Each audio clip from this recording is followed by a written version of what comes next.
तर फोकस खूप महत्वाचा असतो. आणि आज तुमच्या पुढं मुख्य चॅलेंज आहे तुमच्या हातात असणाऱ्या मोबाईलचं. दुसरं काहीच नाही. ओके. सगळ्यात मोठं डिस्ट्रॅक्शन, सगळ्यात मोठा एनिमी, सगळ्यात मोठा ऍडव्हर्सरी हा आज तुमचा मोबाईल आहे.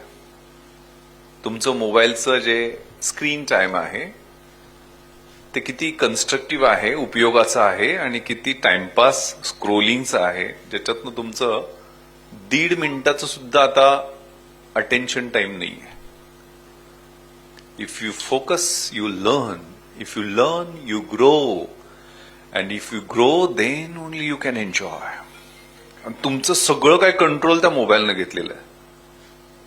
तुमचे thoughts, words, actions, habits, character सगळं मोबाईलनं घेतलेलं आहे. असं म्हणतात की watch your thoughts, those become your words. तुम्ही जे विचार करतात तेच तुमचे शब्द होतात. Watch your words, those become your actions. तुमच्या शब्दातनच तुमच्या कृती घडतात. Watch your actions, those become your habits.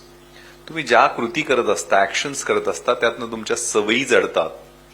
Watch your habits, those decide your character.